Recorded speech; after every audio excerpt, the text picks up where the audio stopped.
Arms embargo now.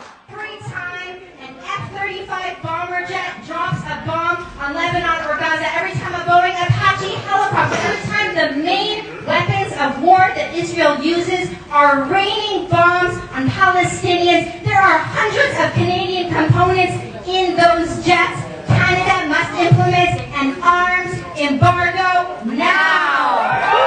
Welcome to Blueprints of Disruption. My name is Jessa McLean. You just heard a clip from a December 3rd action organized by Jews Say No to Genocide. It was a sit-in on Parliament Hill aimed at increasing the pressure on federal liberals to actually enact and enforce an arms embargo on Israel. The protesters inside were removed after about an hour and 14 of their members were arrested, but by all measure, the action was a success, for a multitude of reasons that we'll talk about in this episode. Lauren and Serena, who will introduce themselves in just a moment, are here from this growing coalition of Jewish activists and organizations whose ultimate goal is to end the illegal occupation of Palestine. They've graciously come on to talk about their tactics, their unique motivations, and about the Jewish identity crisis being manufactured by the Israeli lobby. It really is a light bulb moment to hear them explain just why groups like CJA are working so hard to define what being Jewish means, what anti-Semitism means, and create an atmosphere of fear. This discussion also helps explain why so many Jewish people feel a personal responsibility to not just support the cause, but to do it in a visibly Jewish way. Because as Serena later puts it, we will be unpacking these moments generations from now.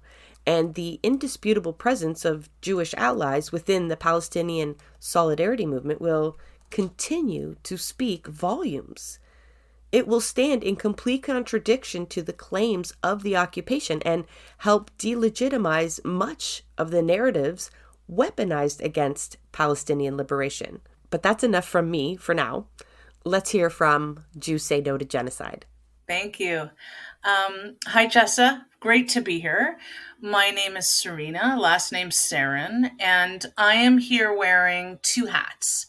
So I'm here as the executive director of the United Jewish People's Order, and I'm also here as a member of the coalition Jews Say No to Genocide. And I'll just say, we'll probably get a little more deep into who Jews Say No to Genocide is, but I'll just say from the UJPO hat, the United Jewish People's Order is a 100-year-old cultural Jewish organization that's national, but our headquarters are here in Toronto. And we are social justice forward. So we have 5 identified social justice priorities that have been called by the hearts and minds of our membership. And Palestine solidarity is one of these 5 social justice priorities. And of course, we've always been engaged in this struggle for liberation. And particularly in the last year, it has assumed a lot of our time and energy and resources. I bet. Thanks, Serena. Lauren. Yeah, hi. I am also thrilled to be here today. Thank you so much. My name is Lauren Moses-Brettler. I use she, her pronouns, and I am here as a part of the Jews Say No to Genocide Coalition. I'm also a member of some of our coalition's member orgs, if not now Toronto and Surge Toronto, Standing Up for Racial Justice Toronto.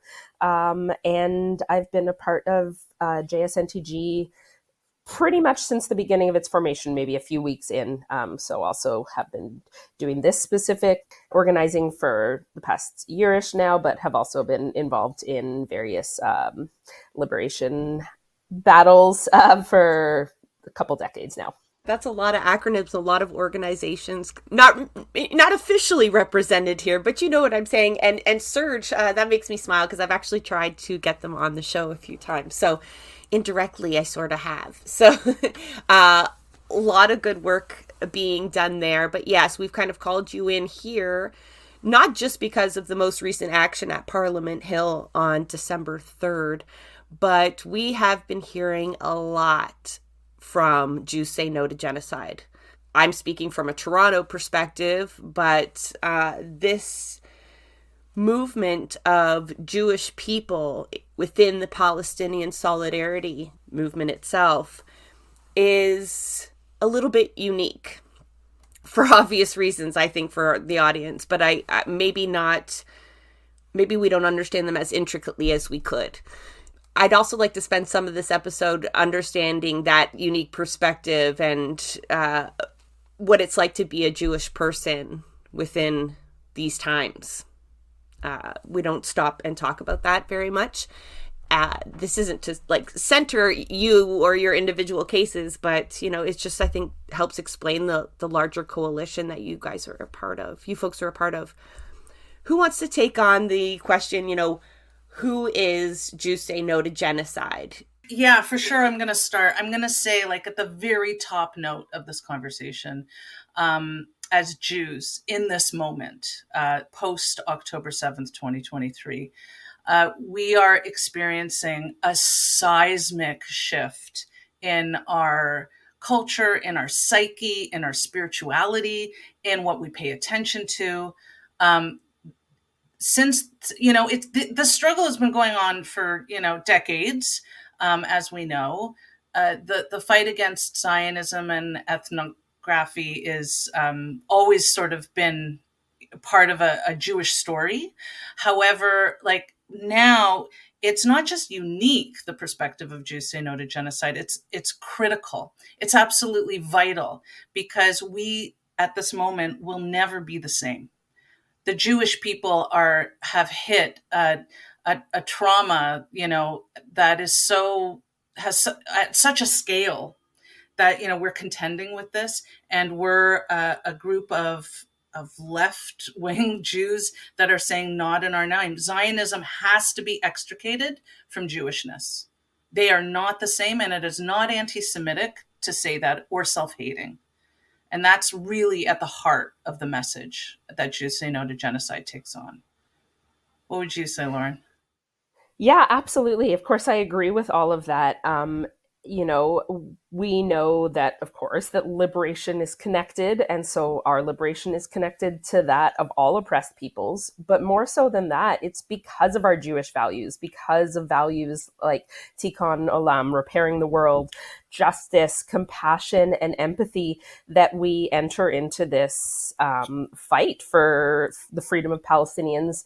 And our ancestors said never again. That means never again for anyone. And that includes Palestinians. And that is right now.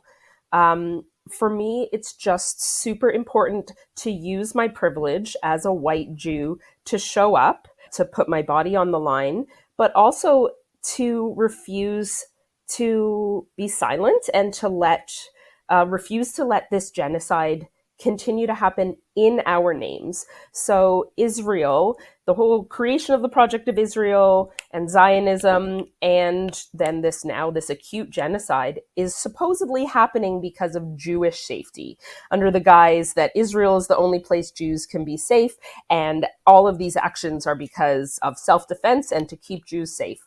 We can very clearly see that is not happening. It's actually the opposite of that happening. Zionism and the existence of Israel puts Jews at more risk worldwide, attacking innocent people, killing tens of thousands, forcefully starving millions others, does nothing to keep me safe. And it's hugely offensive and actually anti-Semitic to say that my identity has to be tied to this, genocidal ethno-state that's like I'm watching children being killed in my name, and I can't be silent letting that happen.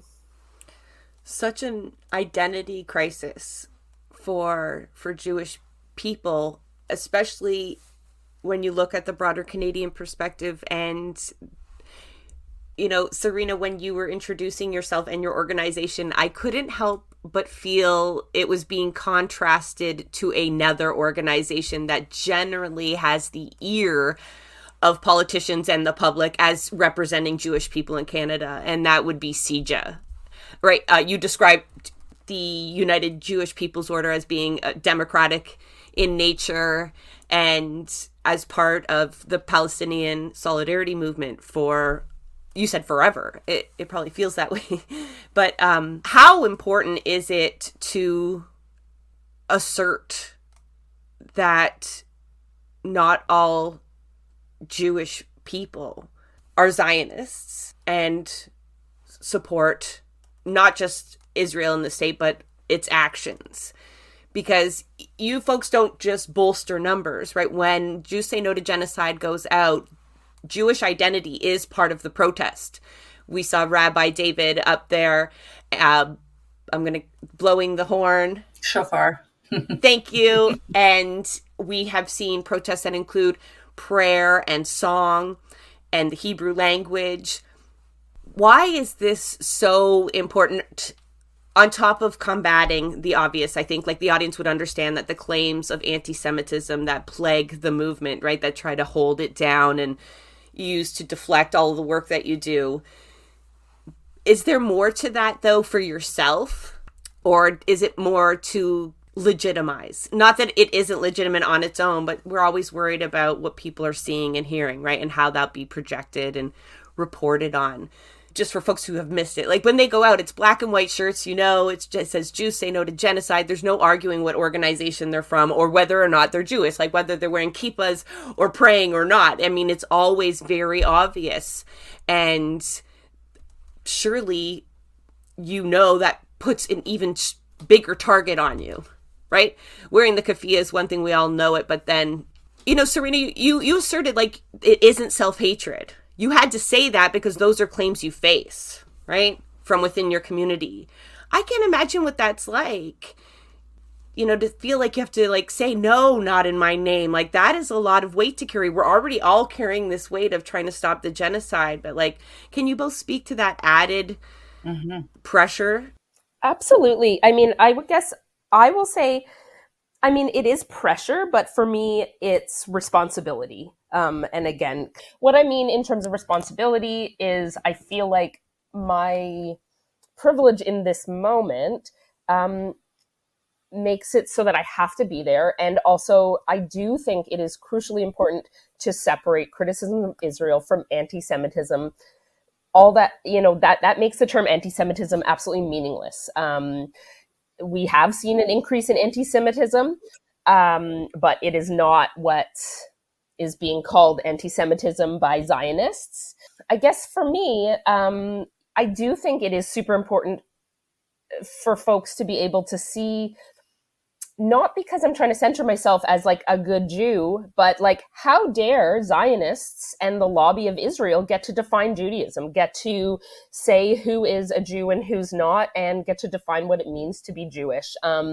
We are absolutely called fake Jews or bad Jews, etc. That doesn't bother me because it just makes them look ridiculous. But it's more, I refuse to let Israel and Israel's lobby, like CJA, get to say they speak for all Jews and that anything they're doing has anything to do with Judaism. Well, I think just on a personal note too, there's been such an emotional pendulum between wanting CJA to just have Judaism, because the shame that it inspires when we go, if this is what Judaism is, I don't want any of it. And it actually induces shame and guilt, right? And then when, that pendulum swings to the other emotional side of, no, you can't have it. And I am a Jew, and you will never take that away from me.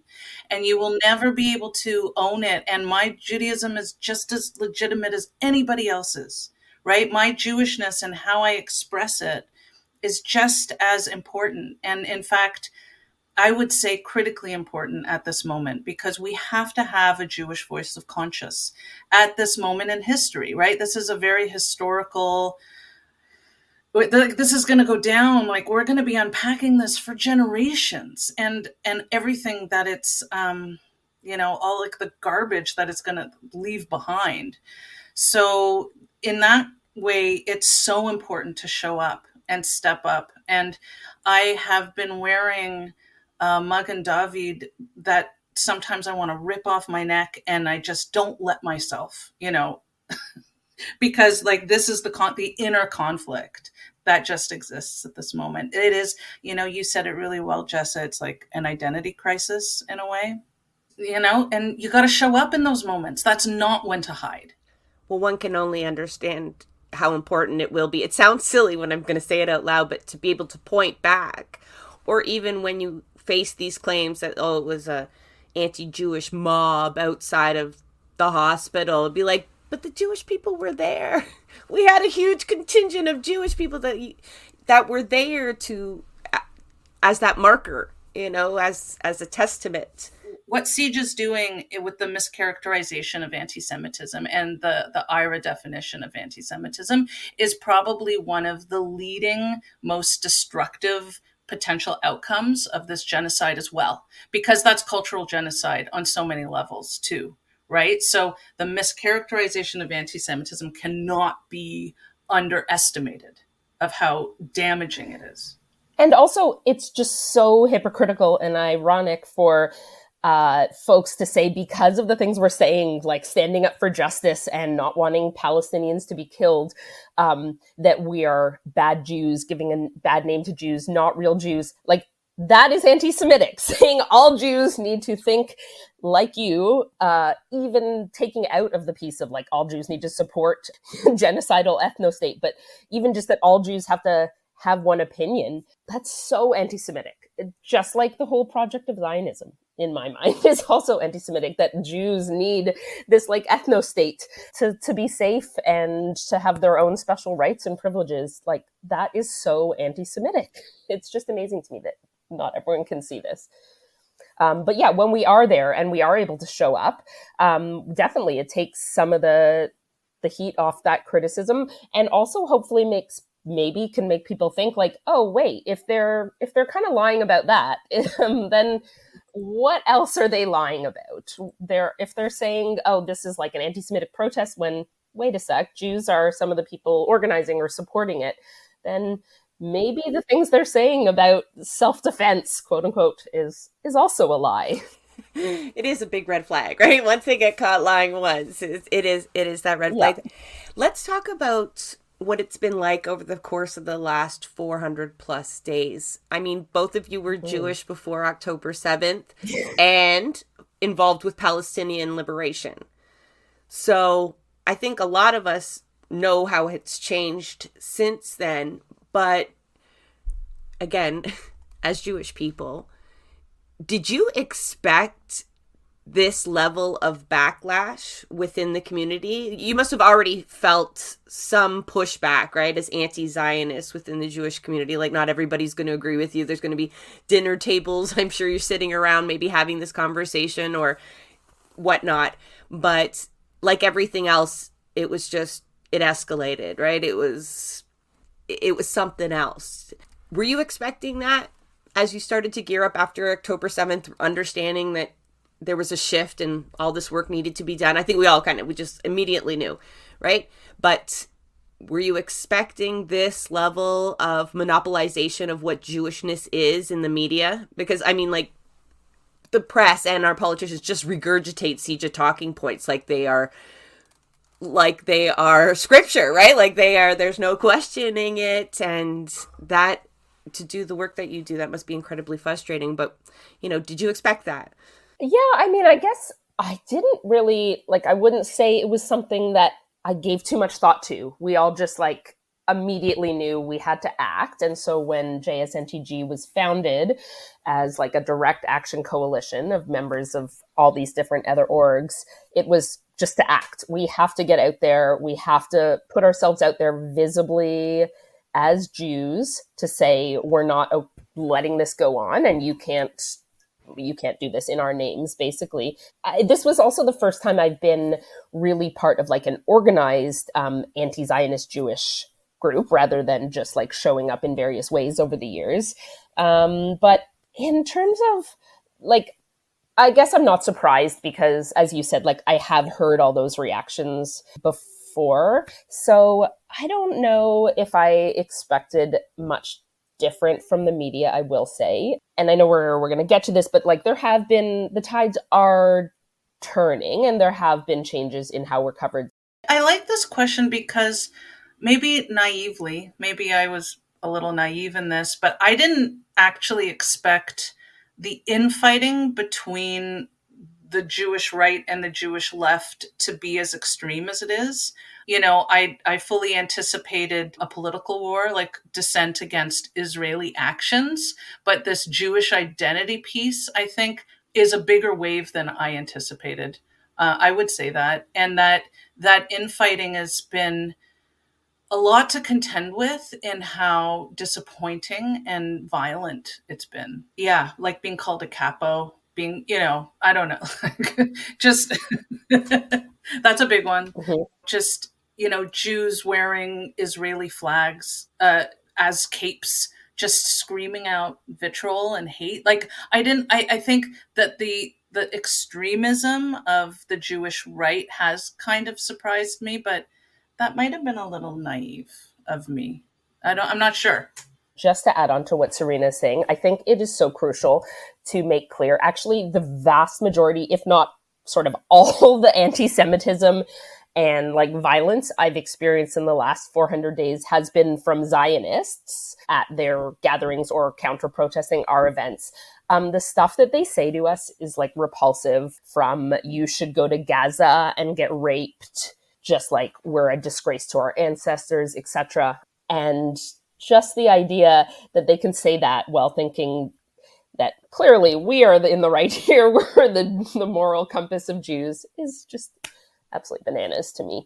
But no, it's only been Zionists that I've ever felt unsafe around at any pro-Palestinian event for the last 400 days or longer, for sure.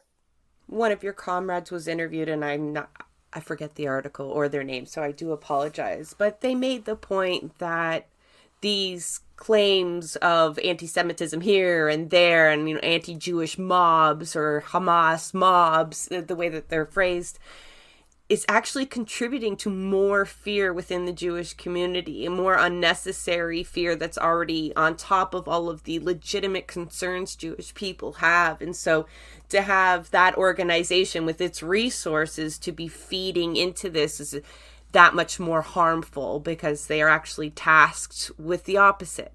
I think it's intentional. I think they are trying to fan the flames and grow that fear that has really no basis in reality in this context, to bolster support for their claims of, I guess, self-defense. They have to say that we're at risk worldwide to justify even the existence of Israel, I guess. So this just is a part of that, yeah.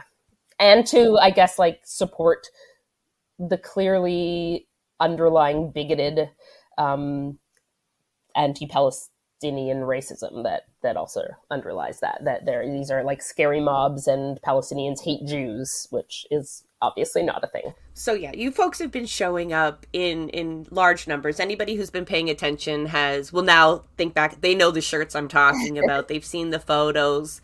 And the United States has had a large movement too, with doing similar tactics.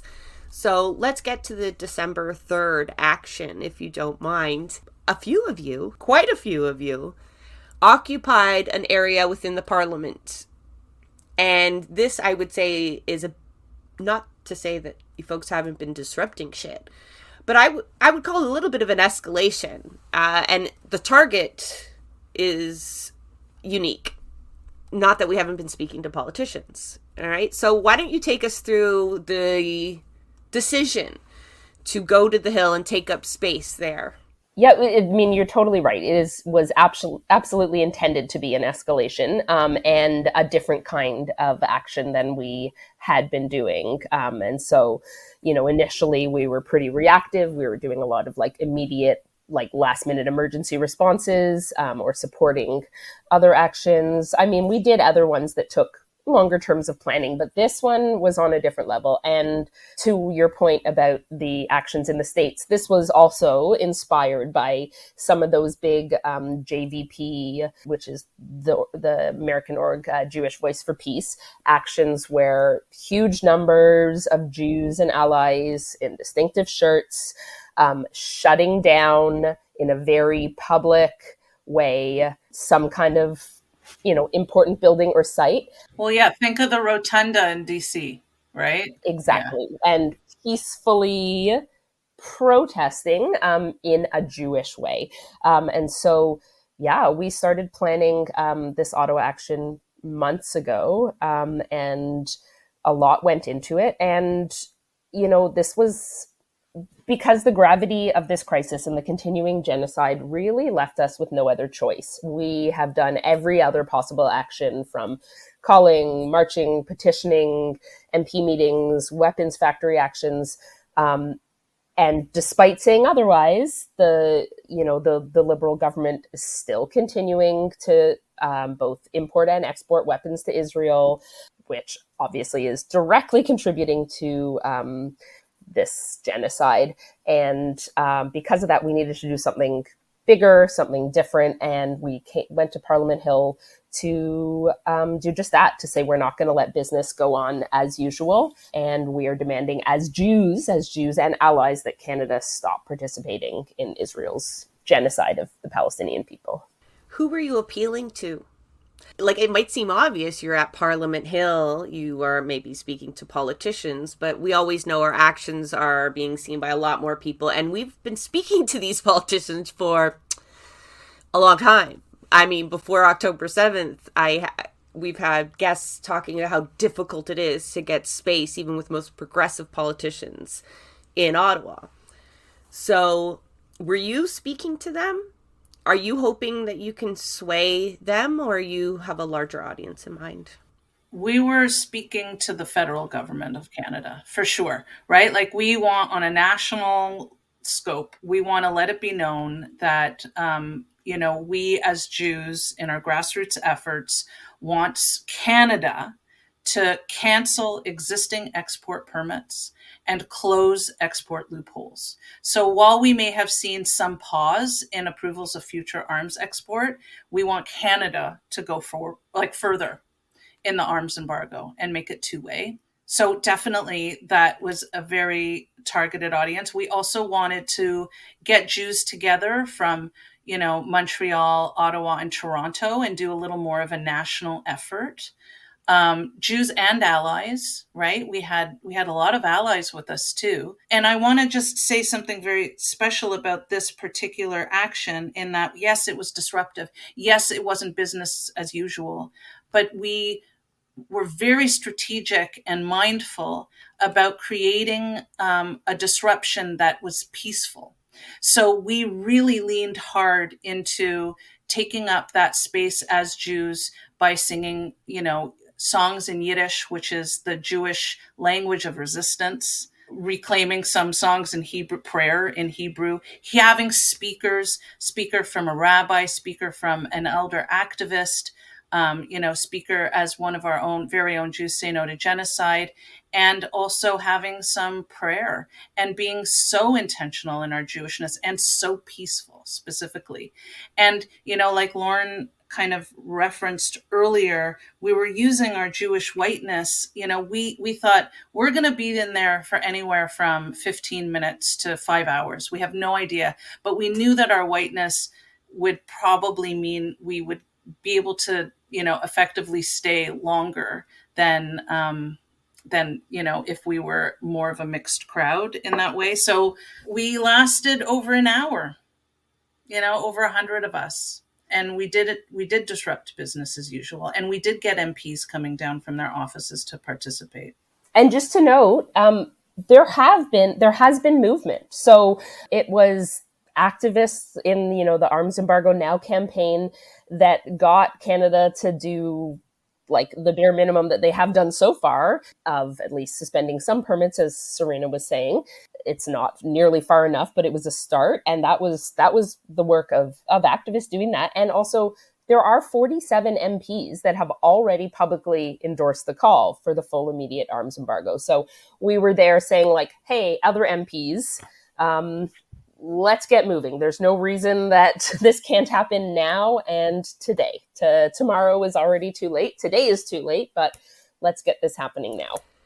Do you have any MPs in particular that you want to name drop as being genuinely supportive of you? You know, like folks that have lent a hand? Yeah, I mean, we didn't organize this with anyone, so none of the MPs had any part in planning or organizing it. But there are definitely MPs that are on side, and as Serena noted, a couple came down. Matthew Green, Heather McPherson came down to show their support. Leah Gazan came by after. And so there are those who are working within the system and also trying to make these things happen for sure. And hopefully more will come that way.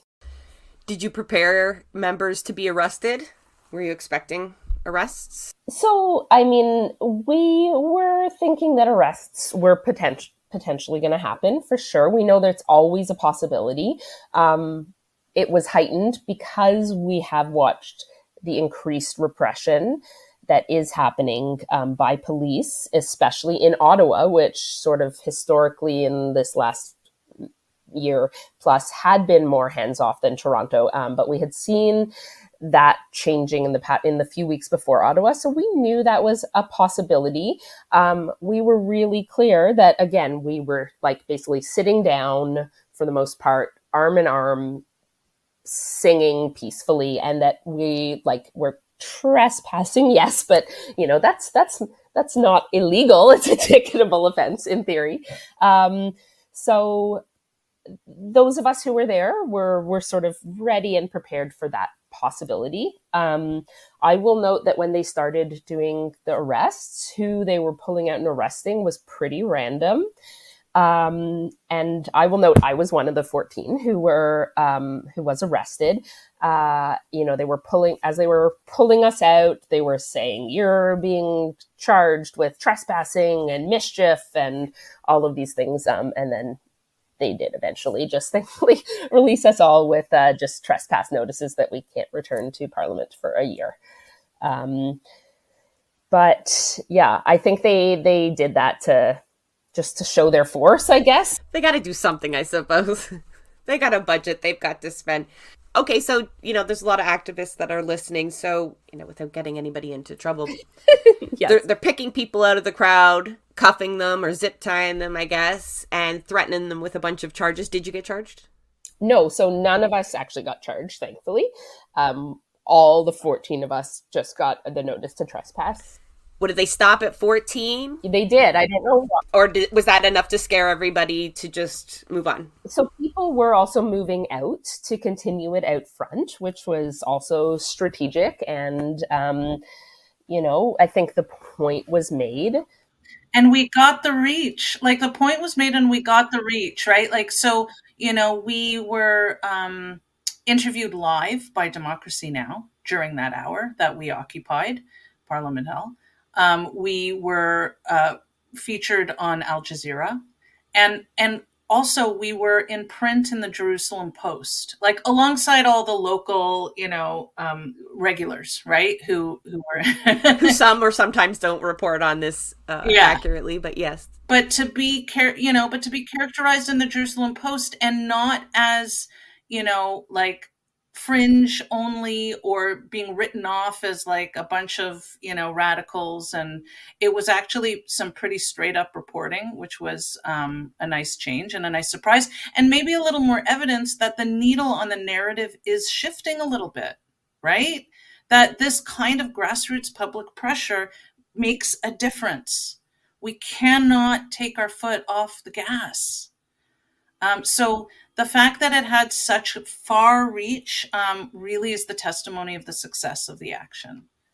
And that they can no longer even pretend that Jews are involved in this fight. Like, we made it that way. Like, again, as you said, the visuals, the Jewish programming, that is part of the story that can't be pulled apart from it. So we are there as Jews refusing to let this happen in our name. As Serena was saying, the needle is moving, the tide is turning. When media was first reporting on us last year, very rarely were we even named as Jews. It was, pro-Palestine protest or whatever. And now, it's there. People get to see that, maybe the things I've been brought up with or brainwashed into growing up as a Jew, maybe that's not the only way to be. Maybe there are other points of view and this like feeling in my stomach that this doesn't feel right and doesn't feel like a value I should be supporting.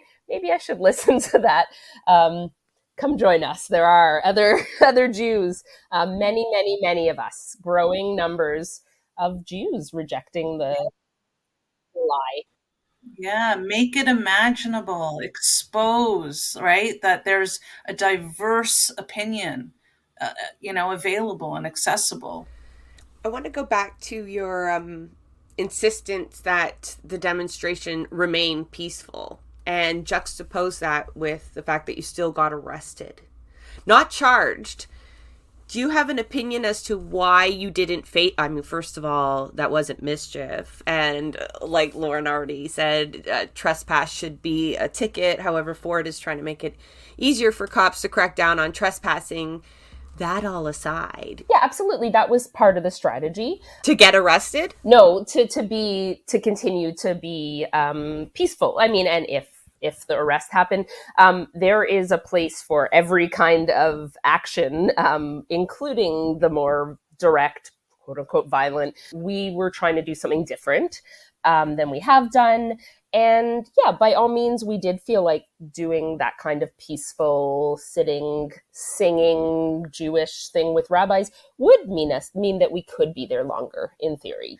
And we were so well organized. We had a police liaison who was, speaking with the police. And when the police said, can you make one walking path along the stairs for people entering or exiting the building, fire hazard, whatever,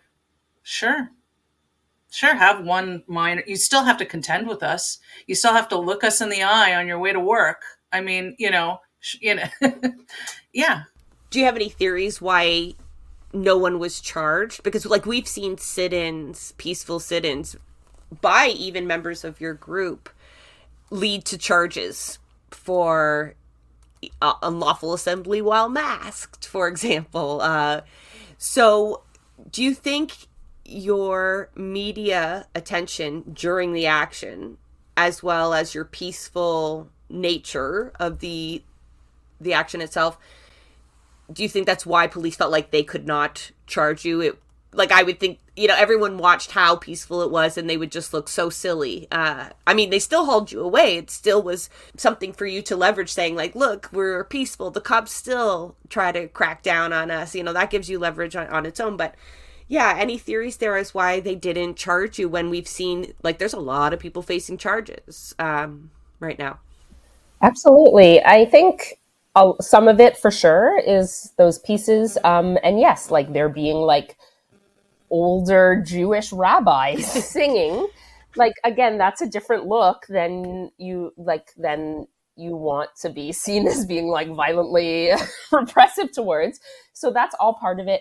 Some of it is like, who the frick knows on any given day what the cops are going to do, right? And what they're going to use as an excuse for something. But no, I definitely think our identity, our privilege, our being there as white Jews, as well as our programming, potentially contributed at least to why there weren't any charges and more arrests. And I'm thankful. I'm not like, why didn't you charge these folks? The cops do, not to freak out, but I'm sure you're aware that sometimes cops wait and lay charges later. Sometimes they're literally just fucking with you, right? Like they're just trying to keep you on your toes. But it is kind of, I would call your action a success, because not just the press coverage, but the aftermath. I mean, getting hauled away is not so bad if you don't get charged, right? Because then you've got the footage.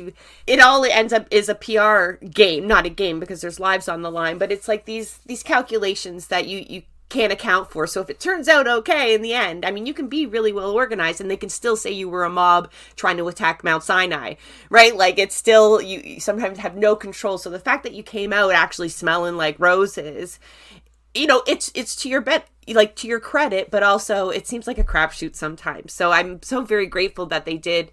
A lot of the coverage that you got was good coverage, but again, before we started recording, anytime you're doing something and they're forced to talk about why you're there, that is one day that they are talking about an arms embargo when they weren't the day before. Yes. Right. And having to get that back in the news cycle over and over and over again. So, like, I know liberals, they know that we're out there because people are haunting them everywhere.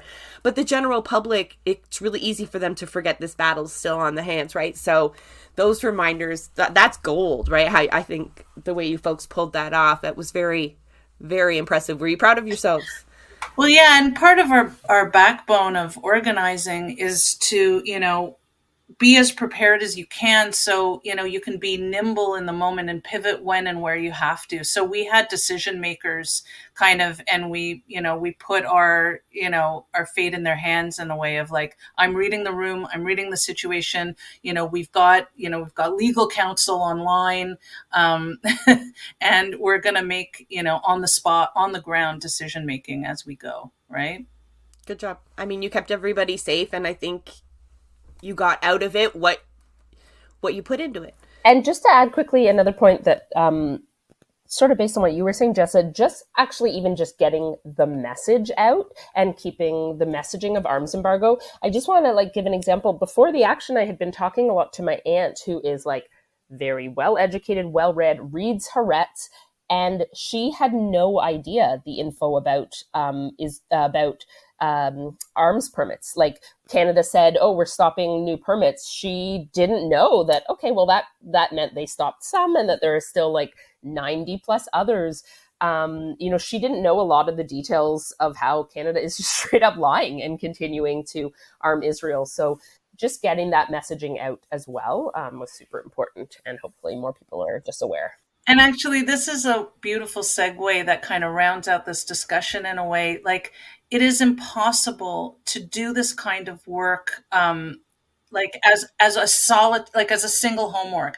The fact that we are a coalition and the fact that we can lean into each other's skill sets is such an important detail, right? So Rachel Small, who, is executive director at World Beyond War and knows how to articulate and her depth of knowledge with arms embargo it gives Jews Say No to Genocide such credibility for this particular action. And then, an organization like If Not Now can bring a ritual element, right? And then Ujpo, we can bring some Yiddishkeit into the mix. And so, and, right? So when we're all culling all of our vast skill sets as a coalition, that's where we become so strong. That's where we can do the real work. That could have been a whole episode. Coalition building, because it's not that it's new, but I find people are getting so much better at it. I mean, by necessity, but it is really beautiful. Like the Artists Against the War on Gaza and the Writers Against the War on Gaza, they came together around the Giller Prize in Scotia Bank so beautifully. And just to hear you describe, I'm going to get the GSNTG? No. Yeah. No, JSNTG. Not Gentiles. I'll get it. There's Jews. too many. No, Jews. There's some allies in there. There are. Of course there are. We're allowed to come and play, right? So, great action. You got this coalition that's been hard at work. How do you top what you did? Do we just keep escalating? Where are you folks going now? Where do we go from here? I mean, I think about that question all the time.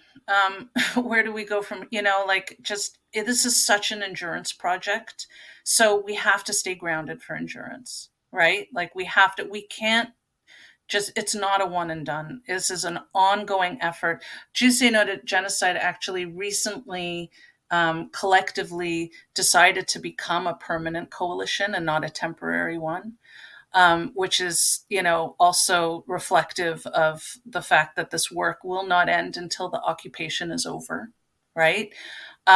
We also, we have to always offer a mix of how we protest. So a direct action like the one at Parliament is one of our expressions of dissent, but there's lots of ways we can, express our Jewishness and our dissatisfaction with the actions of Israel. And we have to keep building on our coalition, right? And that is what will sustain us.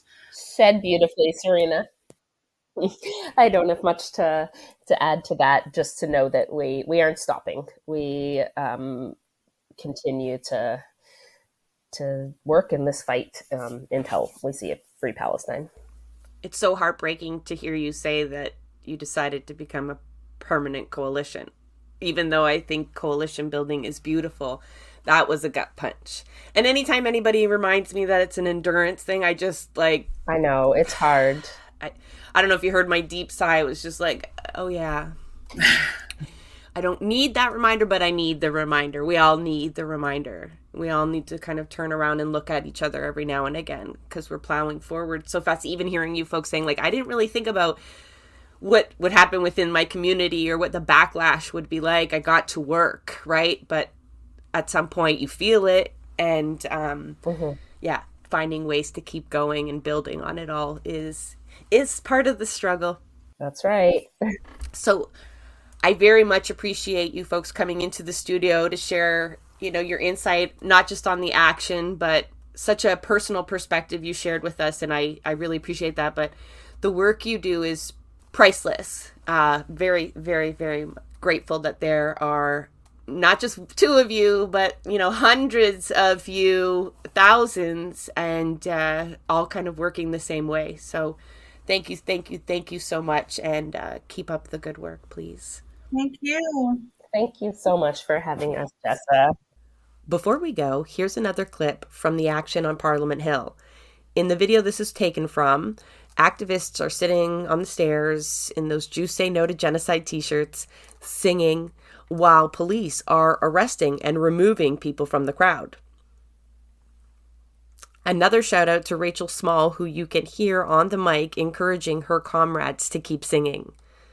As always, you can find more about these folks and the issues they're working on in the show notes. Thanks for listening.